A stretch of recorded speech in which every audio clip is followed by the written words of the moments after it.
সুপ্রিয় দর্শক, আসসালামু আলাইকুম। নিউজ বাংলায় আপনাদের স্বাগত জানাচ্ছি। আমি মোহাম্মদ জিয়াউদ্দিন। আজকের পর্যালোচনার বিষয় হচ্ছে কিভাবে ধর্ষণ থামানো সম্ভব। দর্শক, আমরা দেখেছি মাগুরার সেই ছোট্ট মেয়েটি, কলিজার টুকরা, আমাদের বোন, আমাদের কন্যা, ধর্ষিত হয়ে হসপিটালে জীবন মরণের সন্ধিক্ষণে কাতরিয়ে শেষ পর্যন্ত না ফেরার দেশে চলে গেলেন। কিন্তু আমরা তার জন্য তাকে বাঁচাতে পারলাম না।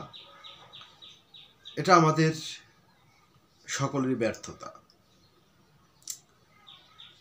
আমার হৃদয়ে রক্তক্ষরণ হচ্ছে রীতিমতো। এখন আমার আজকের বিষয় হচ্ছে যে আমরা কিভাবে ধর্ষণ থামাতে পারবো, সেই উদ্যোগ আমরা দেখছি না। সেই 2015 সালে সিলেটে রাজন হত্যা হয়েছিল। সেই শিশুটিকে বায়ুপথ দিয়ে বাতাস ঢুকিয়ে হত্যা করা হয়েছিল।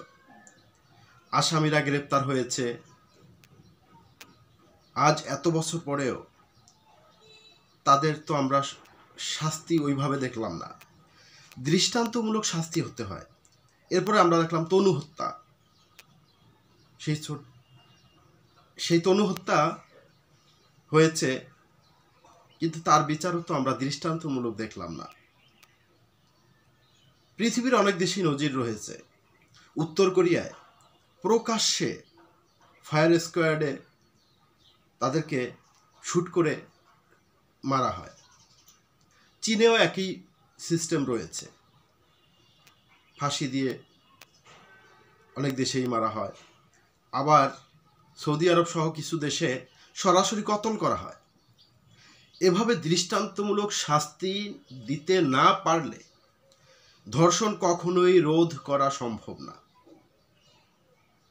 অন্তত সর্বোচ্চ শাস্তি হিসেবে বাংলাদেশের আইন অনুযায়ী যদি ফাঁসি দেওয়া যেত, প্রকাশ্যে মিডিয়া উপস্থিত থাকবে, মিডিয়ার উপস্থিতিতে সেই ধর্ষককে বা ধর্ষকদের ফাঁসি দিবে, বাংলাদেশের প্রতিটি জনগণ, প্রত্যেকটা মানুষ জানতে পারবে, দেখতে পারবে সরাসরি, তাহলে কেউ ভয়ে আর ধর্ষণ করবে না। এভাবেই ধর্ষণ থামানো সম্ভব বলে আমি মনে করি। এটা আমার ব্যক্তিগত মত।